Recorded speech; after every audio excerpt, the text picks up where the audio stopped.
অতি প্রাচীনকালে ভারতে নেগ্রিটো নামক এক আদিম জাতি বসবাস করত বলে অনুমেয়। এরা সম্ভবত প্রাচীন প্রস্তর যুগের মানুষ। বাংলাদেশের বিভিন্ন প্রান্তে এদের তৈরি পাথরের জিনিসপত্র পাওয়া গেছে। এর থেকে বোঝা যায় এরা বাংলাদেশের আদিম অধিবাসী ছিল। বাঙালি জাতি গঠনের প্রধান শাখা ছিল অস্ট্রিক।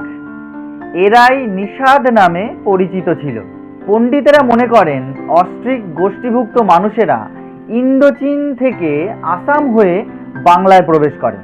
এরা কৃষিকাজ জানত, তবে সভ্যতা ও সংস্কৃতির দিক থেকে ছিল অনেকটা অনুন্নত।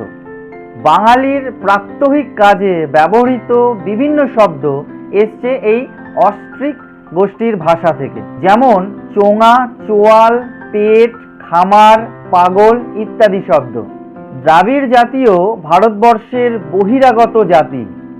এরা ইরাক, ইরান থেকে ভারতবর্ষের উত্তর পশ্চিম দিক থেকে প্রবেশ করে।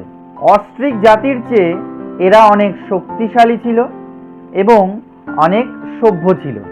এরপর দ্রাবিড় গোষ্ঠীর আগ্রাসনের ঢেউ ছড়িয়ে পড়ে ভারতবর্ষের পূর্ব দিকে, বাংলাতেও, এবং বাংলাদেশে দ্রাবিড় অস্ট্রিক এই জাতির সংমিশ্রণ শুরু হয়।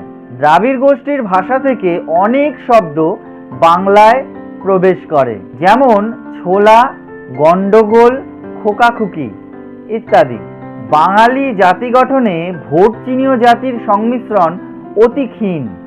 বাংলার কেবল উত্তর এবং উত্তর পূর্ব প্রান্তে এই জাতির প্রভাব লক্ষ্য করা গেছে।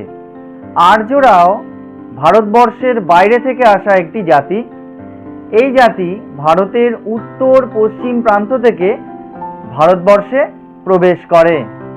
আর্য সভ্যতার বিকাশ ঘটে উত্তর ভারতে, যার নাম হয় আর্যাবর্ত।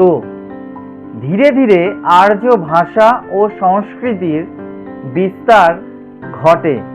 মগধ, অঙ্গ, মিথিলা, কলিঙ্গ, রাঢ়, বঙ্গ, পূর্ব ভারতের বিস্তীর্ণ অঞ্চলেও। আরণ্যক এবং ব্রাহ্মণ্য যুগে আর্যরা বঙ্গ সম্পর্কে খুবই উন্নাসিক ছিলেন। কোনো অতি উৎসাহী আর্য যদি কিছুদিন বঙ্গদেশে অতিবাহিত করত কিছু সময়, তাহলে তাকে আর্য সমাজে ব্রাত্য বলে চিহ্নিত করা হতো। পরবর্তীকালে এই উন্নাসিকতা ধীরে ধীরে কমতে শুরু করে। খ্রিস্টপূর্ব 300 অব্দ সময় থেকে আর্য জাতির সঙ্গে বাঙালি জাতির সংমিশ্রণ ঘটতে শুরু করে। গুপ্ত যুগের পরবর্তী সময় পর্যন্ত আর্য এবং বাঙালি জাতির সংমিশ্রণের পালা চলতে থাকে। প্রায় 1000 বছর ধরে আর্যীকরণের পালা চলতে থাকে এবং অবশেষে 7ম শতকে এসে এই সাঙ্গীকরণ পরিপূর্ণতা লাভ করে। এভাবেই ধীরে ধীরে বাঙালি জাতির সৃষ্টি হয়। অর্থাৎ বোঝাই গেল বাঙালি জাতি একটি সংকর জাতি। বাংলায় অতি প্রাচীনকালে নেগ্রিটো উপজাতি বসবাস করত। তারপর অস্ট্রিক জাতি, দ্রাবিড় জাতি, ভোট চীনীয় জাতি এবং আর্য জাতির বসবাসের ফলে এই সমস্ত জাতির সংমিশ্রণে সৃষ্টি হয় বাঙালি জাতি। বাঙালি জাতি একটি সংকর জাতি।